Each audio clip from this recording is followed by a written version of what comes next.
तमाम क़िस्मनि जूं तारीफ़ूं अल्लाह रब्बुल आलमीन जे हक़ में, दुरूद अने सलाम मिणी रसूल मथे, ख़ासि आख़िरी नबी मोहम्मद अरबी सल्लल्लाहु अलैहि व आलिहि वसल्लम मथे। मोमिनो, निहायती तेज़ीअ सां बरकत वारा भलारा ॾींहं पंहिंजे हथे मां वञे पिया। ख़ुशनसीब उहो ई जेको हिन ॾींहं जो लाभ गिने था, दिन भर रोज़ो रखी रब जी रज़ा तलब कयूं था, अने राति में तरावियूं तंहिं सवाइ ॿिए नफ़िले जो एतमाम रखनि था। अल्लाह जेकी माल ॾिने, इन माल जे ज़रिए सदको ख़ैरात अल्लाह जी राह में ख़र्च कयूं था। ई ख़ुशनसीब आई अमाल, तंहिंजी हिफ़ाज़त बहु ज़रूरी आहे। हर इंसान ईअं जी चाहे थो जो आउं ख़ासो कमु कयां पियो, इन ख़ासे कम खे आमाल सालिहा चे में अचे थो। पर करो ई आमाल सालिहा क़बूल थिया कि न थिया, मुंदो ई आहे। जंहिंजा आमाल क़बूल थी विया उहो माला माल आहे, अने बदनसीब कंहिंजा आमाल कित फासी रहिया, टंगजी रहिया, अटकी रहिया, त उन जा तमामु बेड़ा घर कई। आमाल जी वॾी ज़रूरत आहे। हिकु क़यामत वारो ॾींहुं हूंदो, फमन यअमल मिस्काल ज़र्रतिन खैरन यरा। ज़र्रे जे बराबरि कंहिं अमल कयो हूंदो त ॾिसी लाहींदो नेक अमल, अने ज़र्रे जे बराबरि कंहिं अमल कयो हूंदो बुरो अमल, तंहिंखे ॾिसी लाहींदो। हुते ज़रो कुरे खे चवाइजे थो, पंहिंजी अखी सां नज़र न अचे, वज़न में सफ़ा हल्को, ॿियूं मिशनी में टेक्नोलॉजी सां ॾिसी सघूं, उहो ज़रो बग़ैर वज़न जे एतिरो पण हल्के मां हल्को, निंढे मां निंढो अमल जे कंहिं नेक कयो, तव्हां उते हाज़िर न, बुरो कयो तव्हां हाज़िर। पोइ थींदो ईअं, तोरारे में इहे अमाल रखिया वेंदा, तराज़ू में अमाल तोरिया वेंदा। नेक अमाल ज़र्रे बराबरि जंहिंजा वधी विया जन्नत में हलियो वेंदो, अने बुरा अमल नेकियूं हूंदियूं पर बुरा अमल ज़र्रे बराबरि जे वधी विया त मलाइक हिनखे ढेरड़े जहन्नम में फिगाए छॾींदा। पर अल्लाह वॾो अहसान कंदड़ आहे। इब्न क़य्यिम रहमतुल्लाह अलैह फरमाइनि था, अल्लाह ताला इंसान जे ॾोहे मथां पर्दो विझे थो, सतर पोशी करे थो, गुनाह खे ढके थो। इहो अल्लाह जो अहसान आहे। वरी अल्लाह सॾु करे थो इंसान खे, ऐं मुंहिंजा बाना इबादी, ऐं मुंहिंजा बंदा। वरी अल्लाह गुनाह खे माफ़ करे थो। वरी अल्लाह जो ई पण रहम आहे, जे गुनाह खे माफ़ करे तंहिं पुठियां ई गुनाह नेकियूं बनी वञे था। इन जा सय्यात करतूत हसनात जे अंदरि तब्दील करे छॾे थो, उहो अल्लाह आहे। पर उन अल्लाह उसूल ॾसें, 3 उसूल आहिनि त अमल क़बूल थींदा। अने 3 उसूल के त कचा आहीं या कमज़ोर आहीं त अमाल खे ख़तरो ज़रूरु आहे। ही रोज़ा, ही नमाज़ूं, ही सियाम, ही क़याम, ही हज, ही उमरा, ही सदका, ही ख़ैरात, ही सलातूं, ही ज़कातूं, ही हर तरह जी इबादत, ज़िक्र व अज़कार, ख़बरदार नेकी। इहा नेकी कॾहिं क़बूल थींदी अने कीअं क़बूल थींदी? पाण ईअं सम्झो था जे इहो जेकी नमाज़ जो ठुंगो ॾिनो ई क़बूल थी वियो, जेके 5 रुपया ॾिना ई क़बूल थी विया, मज़ा आवई त रोज़ो रखियो ई क़बूल थी वियो। हर अमाल, नेक अमाल क़बूल थिए लाइ करे 3 शर्त यादि रखिया खपे। ई शर्त हूंदा त अमल पंहिंजा महफ़ूज़ हूंदा, अमल पाण खे कमु ॾींदा। वरन ई जे अमाल जे अंदरि शर्त न आहे त फेल थी वेंदासीं। मिणी खां पहिरीं जंहिं वस्तु जी ज़रूरत आहे मूंखे उमेद आहे त उहो मुंहिंजो आम मिणी वटि रहियो। पाण इहो सुवालु एतिरे लाइ उभो थिए थो, दुनिया में कई इंसान भलाई जो ऐं ख़ैर जो कमु कयूं था, तैर पाणखे ई मन में थिए जे हीउ हेॾो फटेले लाइ इलाज पिया कयूं, जनावरनि खे चरो पिया ॾिए, ही यूनिसेफ, ही रेड क्रॉस, ही दुनिया जा ॿिया वॾा इदारा जेको रिफ़ाई अने ख़िदमत ख़ल्क़ जा कम कयूं था, पर उन में जे ईमान न आहे त आख़िरत में कीअं इन खे फ़ाइदो किन ॾींदो इन जो अमल। ॻाल्हि हिते पूरी थी वेंदी। अल्लाह जो हुकुम आहे وَمَن يَعْمَلْ مِنَ الصَّالِحَاتِ مِن ذَكَرٍ أَوْ أُنثَىٰ وَهُوَ مُؤْمِنٌ فَأُولَٰئِكَ يَدْخُلُونَ الْجَنَّةَ وَلَا يُظْلَمُونَ نَقِيرًا। सूरह निसा जी आयत है। पहलो शर्त है ईमान अने ख़ालिस ईमान खपे। शियो चए थो आऊं मोमिन आहियां, कादियानी चए थो आऊं मोमिन आहियां, हू चए थो आऊं मोमिन आहियां, हू चए थो मूं वटि ईमान आहे, यहूदी चवंदा ईमान आहे असां वटि, ईसाई चवंदा ईमान असां वटि आहे, पर ख़ालिस मोमिन खपे। मोमिन खपे से ख़ालिस। कंहिं ज़माने में पाण गे गिनंदा हुआसीं, ॾींदा हुआसीं, चवंदा हुआसीं असली गे रहियो था, गे पण असली गे। मार्केट में नकली जाम गे हले पियो। मार्केट में ईअं जीअं ईमान नकली आहे दुनिया में। असली ईमान खपे ख़ालिस। शहर वारे वटि माखी खणी वञो, हू पहिरीं चवंदो ख़ालिस माखी आहे, अॻे खीर पण, हा त ॾीरीअ में फैट निकिरियो मज़बूत थी वियासीं। न का होटल वारो पण चइजे असली खीर खपे थो, मिलावट वारो नथो खपे। प्योर ईमान, ईमान जी क्वालिटी प्योर खपे त कामयाबी आहे। وَمَن يَعْمَلْ مِنَ الصَّالِحَاتِ जेको नेक अमल कंदो, जेको छूट मिणी के कोई सरहद तंहिंजो क़ैद न आहे, कंहिं पण उमिरि जो क़ैद न आहे, कंहिं पण क़ौम जो क़ैद न आहे। खपे न क़ौम जो मर्द चाहे औरत,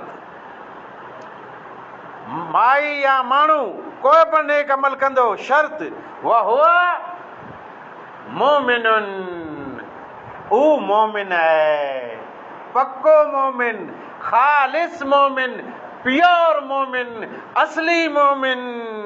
फौलाइक यदखुलूनल जन्नह, जन्नत में ई दाख़िल थींदो। पहलो शर्त अची वियो ख़ालिस मोमिन। वला युज़लमून नकीरा, अना अल्लाह फरमाए थो त हिकिड़े नुक़्ते जे बराबरि कंहिं ते ज़ुल्म की न थींदो।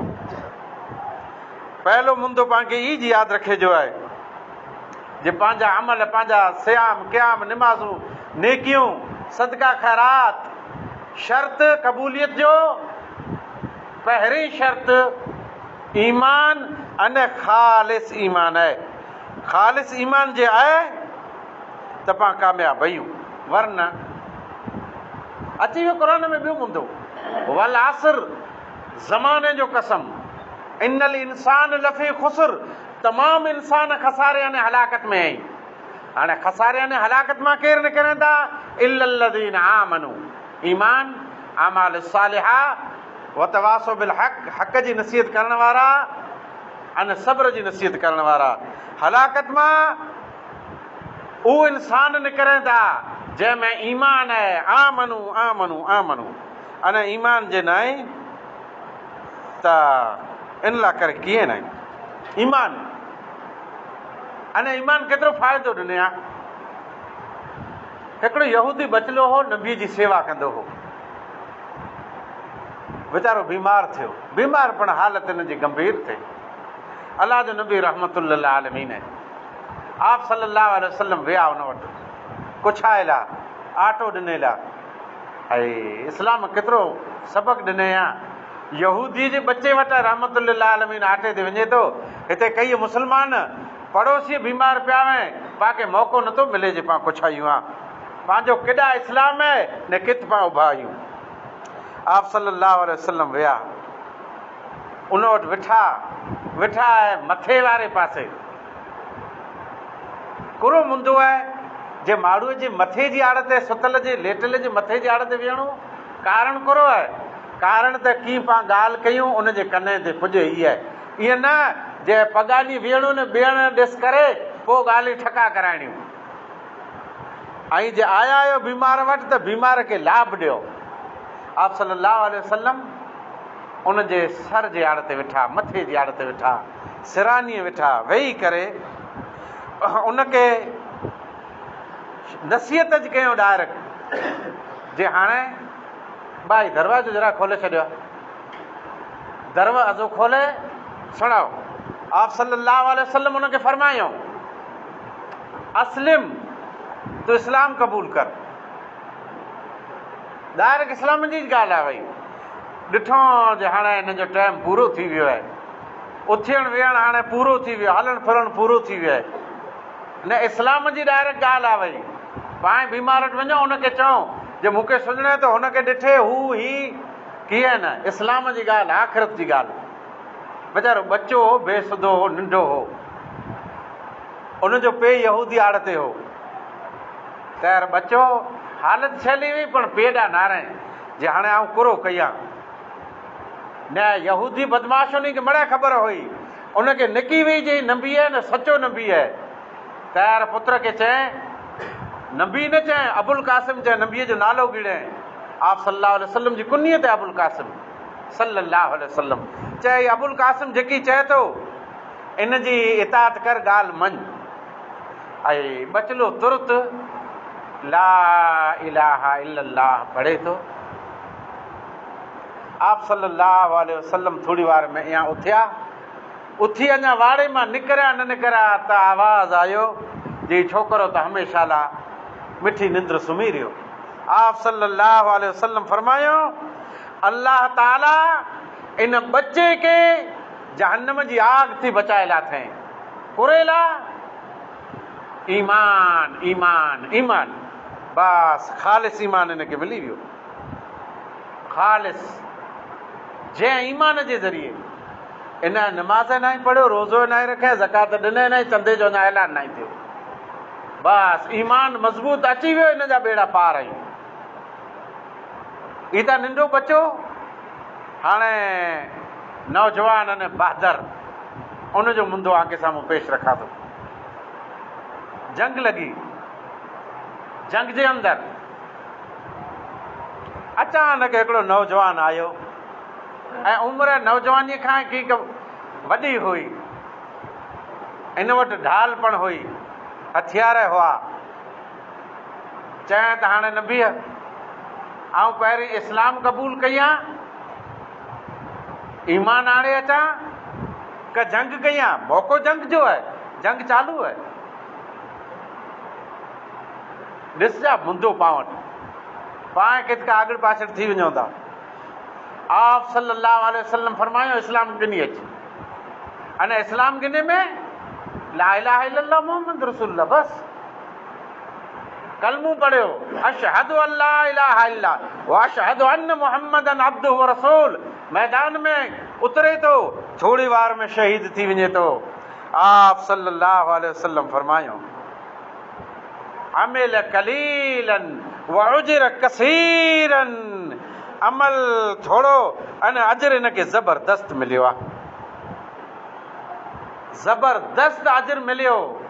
कुरे जो इन जो ईमान मज़बूत हो, ख़ालिस ईमान मथे हिन जो ख़ात्मो थियो आहे। मां आयशा रज़ी अल्लाह ताला अन्हा आप सल्लल्लाहु अलैहि वसल्लम खे पुछियो त जुदान नामी हिकिड़ो शख़्स हो, ज़माने जाहिलियत में कमु भरड़ कंदो हो, नेकियूं कंदो हो, मिसकिन खे खाधो खाराईंदो हो, सिला रहमी कंदो हो, हर भलाई जा कम कंदो हो। कुरो इनखे की लाभ जुड़ंदो? ईमान शर्त आहे, हिते जवाबु मिली वेंदो पाण। हिकिड़ो अहिड़ो शख़्स हो, नेकियूं जाम कंदो हो, सिला रहमी भला कम कंदो हो, पण हो ज़माने जाहिलियत जो मुंदो। आप सल्लल्लाहु अलैहि वसल्लम फरमायो त उन ईअं की न चएं रब ग़फिरली ख़तीअती, यानी ला इलाहा इल्लल्लाह पढ़ियो की न हो। पहलो मुंदो आमाल क़बूल उन वक़्तु थींदा जॾहिं ईमान हूंदो अने ख़ालिस ईमान हूंदो, पक्को ईमान हूंदो, मज़बूत ईमान हूंदो। फ़इन आमनू बेमिस्लि मा आमनतुम फ़क़द इह्तदौ, सहाबाए किराम जहिड़ो मज़बूत ईमान हूंदो। पोइ कोई वाह हटाए न सघे, तूफ़ान हटाए न सघे, बिजली आवे, आंधी आ वई पण ही मज़बूत जित उभो एतिरे साबित क़दम उभो, पोइ हिन जा पग उतां चुरी न सघे, जित उभो उते जो उभो आहे ईमान उजरियो। ख़ालिस ईमान साहबा किराम जहिड़ो हूंदो त ॿियो हूंदो आहे दिलि सां तालुक़ आहे। दिलि पाण रियाण में वेठा हूंदा ॻाल्हि कयूं था, ज़बान आके छूट आहे ॻाल्हि करे जी रियाण में। हिकिड़े ॿिए खे पुछो त यार हू त वॾो अक़ल वारो, हू त वॾो ॾाहो आहे, हू त हुनजो दिमाग़ वॾो आहे दिमाग़। हाणे तैराक खे पुछां जे ई जेको सुध रही अक़िल रहियो किथे त आई त मूंखे ईअं चवंदा जे दिमाग़ में रहियो, पर ईअं न आहे। अक़िल किथे आहे? अक़िल दिलि में आहे। ई क़ुरान में लिखियलु आहे, अक़िल सम्झ दिलि में जाए, सॼो मुंदो दिलि जो आहे।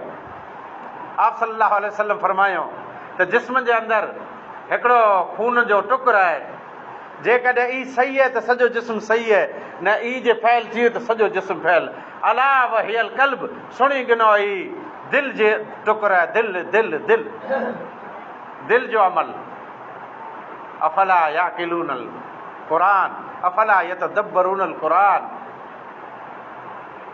क़ुरान खे गौर फ़िक्र, क़ुरान खे सम्झणो दिलि से सम्झाइजे, दिमाग़ से नथो सम्झाए। अलाह फरमाए थो करो हू नथा सम्झे उन दिलि जे ज़रिए जेको उन जे सीने में जाए, त सम्झ सीने में जाए दिलि में। हाणे ॿियो अमल अमाल क़बूल थिए जो ॿियो शर्त आयो दिलि से, कुरो आहे दिलि से। ईमान लाइ 3 शर्त आई, ज़बान से इक़रार करे, अमल करे ॾेखारे ने, दिलि में यकीन मञे। एतिरे ईमान ज़बान थी अल्लाह जी वहदानियत, नबीअ जी रिसालत जो इक़रार, अमल करे ॾेखारे हथे पगे से ही रोज़ा तो है, भले उञ लॻी आहे, बुख लॻी आहे, रोज़ो एतिरी अमल करे ॾेखारे साबित कए, ऐं टियों दिलि में यकीन मञे जे बेशक मुंहिंजो रब आहे, कुल काइनात जो ख़ालिक मालिक। ई जी ईमान। ईमान सवा ॿियो शर्त आहे ख़ालिस नियत। इन्नमल अअमालु बिन्नियात, तमामु अमाल जो दारोमदार नियत जे मथे आहे। नियत सही आहे त अमल सही आहे, नियत सही न आहे त भले पूंजूं बुखूं जले फिरे पियो। अल्लाह जो हुकुम वमा उमिरू इल्ला लियअबुदुल्लाह मुख़लिसीन लहुद्दीन हुनफा व युक़ीमुस्सलात व यूतुज़ ज़कात व ज़ालिका दीनुल क़य्यिम। सूरह अल बय्यिना जी आयत है त अल्लाह ताला सिर्फ़ न सिर्फ़ ई जो हुकुम ॾिने में मोहम्मद खे जे अल्लाह जी इबादत कईं मुख़लिसीन लहुद्दीन, अल्लाह जे दीन खे अल्लाह ला करे ख़ालिस कईं, इख़लास आणी अल्लाह जे दीन में। अने शिरक तंहिं थी कटिजी करे नमाज़ क़ाइमु कईं, ज़कात ॾी, ईज सिधो दीन आहे। हिन आयत में हुकुम आहे त अल्लाह जी इबादत में इख़लास शर्त आहे। इन्नमल अमालु बिन्नियात, इहा आयत मशहूर है, इहा हदीस मशहूर है।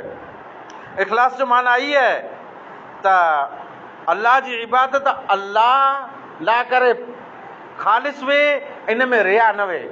जाम रोज़ो न रखनि त माण्हू चई लाहींदा, माण्हू करो तोखे अजर ॾींदा यार, हा ॿिया फ़िक़त में पोइ मूंखे निमाज़ पढ़णी पए थी। हा माण्हूअ जी फ़िक़त में तूं निमाज़ पढ़ंदे न तोखे हुते जन्नत चढ़ंदी, तुंहिंजो अक़ीदो ज फैल आहे, तूं अञा ग़लति आई आहीं। गाॾी ठाहे रोड ते चाढ़ थो जी, पर खामे में रही फैल पंचर थींदो, हिन ठका ध्रुब को वॾो थींदो। जा माण्हूअ जी फ़िक़त में निमाज़ रही, माण्हूअ जी फ़िक़त में रोज़ो रोज़ यार, पोइ माण्हूअ कुरो चवंदा त करो माण्हूअ खे ॾेखारे लाइ तूं नेकियूं कई ईंदो न, अल्लाह जो कुर्ब हासिल करे लाइ नेकी कर। माण्हू तोखे ख़ासो चए कि ख़राबु चए, कीअं परवाह न आई। आप सल्लल्लाहु अलैहि वसल्लम फरमायो, सम्झे जी ॻाल्हि आहे त दुनिया चई इंसान लाइ रही। हिकिड़ो उहो इंसान जंहिं वटि माल जाम आहे अने माल अल्लाह जी राह में ख़र्च करे थो, रियो माल ढिग न ख़र्च जाम करे थो।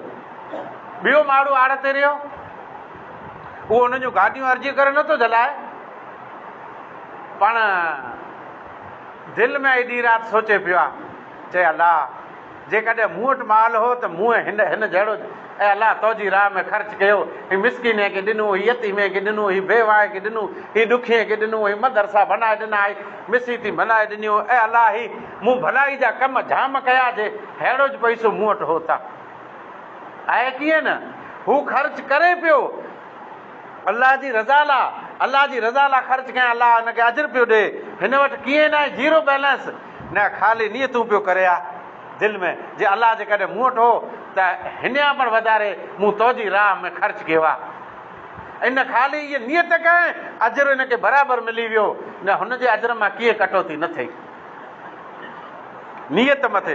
इनखे इख़लास चवाइजे थो। ॿियो शख़्स पैसो आहे पर जरा खनि फैल वञे पियो,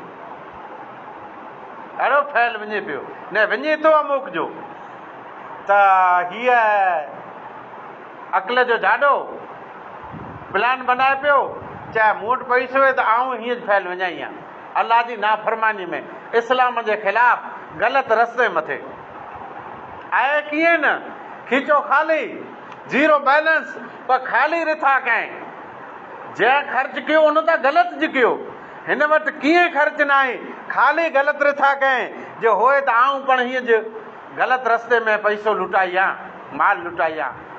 आप सल्लल्लाहु अलैहि वसल्लम फरमायो गुनहगार थी वियो। हुन जेतिरो ज गुनहगार थियो न हुनजे गुनाह मां कीअं पण कटौती की न थींदी। इन सिर्फ़ु रिथा कयईं, इनखे जी नियत चे में अचे थो, एतिरे नियत ख़ालिस खपे। अने नियत कहिड़ी खपे, अलाह जी रिज़ा लाइ करे खपे। ही रोज़ो, ही नमाज़, ही इबादत, ही सदक़ात, ही ख़ैरात, इन में अलाह जी रिज़ा जी, मुंहिंजो रब राज़ी थिए, मुंहिंजे रब जी रिज़ा हासिल करणी आहे। इंसान क़यामत वारे ॾींहुं मैदान माशर में हूंदो, उते वॾा हिकिड़ा फ़ैसिला थींदा, वॾे वॾे इंसान जा फ़ैसिला थींदा। उन फ़ैसिले मां मिणी खां पहिरीं उहो इंसान अचींदो। मुंहिंजो मौज़ू ई आहे, भुलिजा न, मौज़ू ई आहे त अमाल क़बूल थियल आहे, पहिरीं शर्त ईमान, पोइ आहे इख़लास। इख़लास जो मुंदो आहे, जंहिं अलाह जी राह में पंहिंजा जिस्म जा टुकड़ा कराया हूंदा, 13 तलवारूं सठायूं न, केतिरियूं उञूं बुखूं बर्दाश्त कयूं न अलाह जी राह में, कित भमे से उॾियो हूंदो, कित तलवारनि जा केतिरा हिनखे धक लॻा हूंदा, जिस्म टुकड़ा टुकड़ा, हॾियूं वढिजी पियूं हूंदियूं, नसूं ऐं नफ़्ज़ूं, तंहिंमां लूहीअ जा फुआरा। उहो अचींदो क़यामत वारे ॾींहुं, जंहिंखे पाण मुजाहिद चवंदा, शहीद चवंदा। अलाह पुछंदो, भला मुंहिंजी को तो मथे बानड़ा नेमत आहे? उहो चवंदो, नेमतूं त जाम, तो मूंखे जवानी ॾिने, जिस्म ॾिने, ताक़त ॾिने, हिमत ॾिने, शुजात ॾिने। अलाह चवंदो, पोइ इन मां लाभ? ऐं अलाह आऊं हीउ लड़ियोसि, हीअ जान सॼी टुकर टुकर कराए आयो ई आहे। अलाह चवंदो, कज़िब्ता, तूं कूड़ो आईं, तो एॾी मड़े क़ुर्बानी ॾिने, पर सिर्फ़ु एतिरे लाइ ॾिने जो दुनिया वारा तोखे चई हीउ बहादुर आया, से उन तोखे चयो, फ़रिश्ते खे हुकुम थींदो जो ज़बान आहे हिनजी बंदि कयो, दोज़ख में खणी वञोसि। ॿियो मालदार, जाम सदका ख़ैरात आहे। असां जहिड़े भिखारी लाइ करे हिन जा हमेशह दरवाज़ा खुला, हमेशह मददूं, हमेशह वॾो सखी सखा अने फयाज़, जंहिंखे ॾातार दुनिया में चवंदा। पोइ असुल ॾातार अलाह आहे, हिते ॾाता खे ॾातार चवंदा, वॾे सखीअ खे। मैदान माशर में अचींदो क़यामत वारे ॾींहुं। अलाह पुछंदो, भला मुंहिंजी को नेमत यादि आहे? उहो चवंदो, अलाह तो मूंखे ढिग ॾिने, जाम ॾिने आहे, हर तरह जी नेमत ॾिने, ऐश माल जाम ॾिने। अलाह पुछंदो, केॾा वापराए की इन जो की नतीजो? ऐं अलाह तुंहिंजी राह में मूं जाम वापरायो। हीउ राशन गिनी ॾिनूं ग़रीब खे, यतीम खे, मिसकीन खे, बेवाह खे, ॾुखीअ खे, लाचार खे, हिते इलाज, हिते ही मदद कई, हुते ही मिसी थी, मदरसा हिते ही, हेॾी मूं मदद कई। अलाह फरमाईंदो, कज़िब्ता, तूं झूठो आहे, कूड़ो आईं, त एतिरे लाइ कमु कयो अथई जो माण्हू तोखे चए, माण्हूअ खे ॾेखारे लाइ करे जे हीउ वॾो को सखी आहे, फयाज़ आहे, फ़रिश्ते खे हुकुम थींदो जो ज़बान बंदि कयो, खणी वञी दोज़ख में फॻायोसि कया। अमाल क़बूल थियल आहे। ॿियो शर्त इख़लास। ऐं पोइ त्रियो आयो चीचट असां मुंहिंजा, ही तकरीर, ही वाज़, ही ख़ुतबो, ही बांग, ही सलात, ही क़िरात, ही ज़िक्र, ही अज़कार, वॾो कारी, वॾो आलिम, वॾो हाफ़िज़, वॾो नेक बुज़ुर्ग औलिया आयो। अलाह पुछंदो क़यामत वारे ॾींहुं, भला तो मथे को मुंहिंजी नेमत हू चवंदो अलाह तो मूंखे इल्मु जाम ॾिने आहे, जाम इल्मु ॾिने। पोइ चए अलाह हीउ त इल्मु मूं हेतिरो वापरायो, हेतिरो वापरायो, हेतिरो वापरायो, हेतिरो हेतिरो हेतिरो हीउ बांगूं, हीउ सलातूं, हीउ मड़ाए। अलाह चवंदो कज़िब त तूं झूठो ऐं कूड़ो थी वए। तो जेके कमु कए त एतिरे लाइ त माण्हू तोखे वाह वाह चए, जंहिंखे शरीयत में रिया चवाइजे थो, ॾेखावे लाइ तो जिहाद कए, ॾेखावे लाइ तो माल ख़र्च कए, ॾेखावे लाइ रियाकारी लाइ तो ही किरातूं, ही ज़िक्र अज़कार कए, ही नमाज़ जेको भलड़ पढ़े थे मड़े रियाकारी हुई। कज़िब त तूं झूठो ऐं कूड़ो आईं से दुनिया वारनि तोखे चयो भलो भलो, हाणे सिधो हिनखे दोज़ख में फिगाए में अची वेंदो। तरह क़ीमती अमल बर्बाद थी विया, एतिरे लाइ त इख़लास न हो। मुख़्तसरन टियों मुंदो आहे हीउ अमल प्यारे नबीअ जी सुन्नत मथे खपे। नबीअ जी सुन्नत मथे अमल जे न आई त अमल क़बूल किन थींदो। प्यारे नबीअ जी सुन्नत सां मैच थियो खपे। मन अमिल अमल लैसा अलैहि अमरुना फहुव रद्द।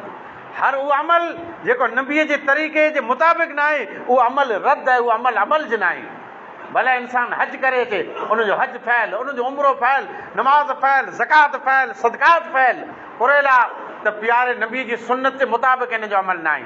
अने सुन्नत जे मुताबिक़ जे अमल आहे न तो इंसान माला माल आहे। नबीअ जी हाज़िरी वेई मस्जिद नबीअ जे अंदरि, हिकिड़ा शख़्स अची नमाज़ पढ़नि था, अलाह जे नबी जे तौर नमाज़ न थिए, वरी ॿिए भेरा पढ़ियो चए तवारी नमाज़ न थिए, अञा पढ़। तैर पुछे को आप सल्लल्लाहु अलैहि वसल्लम फरमायो मुंहिंजो तरीक़ो हिन में खपे। त नमाज़ रही, रोज़ो रहियो, इबादात, इन मिणी में नबी सल्लल्लाहु अलैहि वसल्लम जो तरीक़ो शर्त आहे। जे नबीअ जो तरीक़ो आहे त इहा अमाल क़बूल आई, अने नबीअ जो तरीक़ो न आहे त पांवार ऐं अमल जो ख़ैर न आहे। अमाल जी वॾी क़दुरु क़ीमत आहे। इन अमाल जी हिफ़ाज़त लाइ करे शर्त आहे, क़बूलियत लाइ करे शर्त आहे त अमल करण वारो ख़ालिस पको मोमिन खपे। इहो अमल अल्लाह ताला जी रिज़ा अने ख़ुशनूदीअ लाइ खपे, अल्लाह जो क़ुर्ब हासिल करे लाइ नियत ख़ालिस खपे। अने टियों शर्त इहा आहे त इहो अमल आप सल्लल्लाहु अलैहि वसल्लम जी सुन्नत, नबीअ जो तरीक़ो, नबीअ जी हदीस जे मुताबिक़ अमल खपे त इहा अमाल क़बूल थींदा, वरना इहा अमाल रद्द थी वेंदा। वाख़िर दावाना अल्हम्दुलिल्लाहि रब्बिल आलमीन।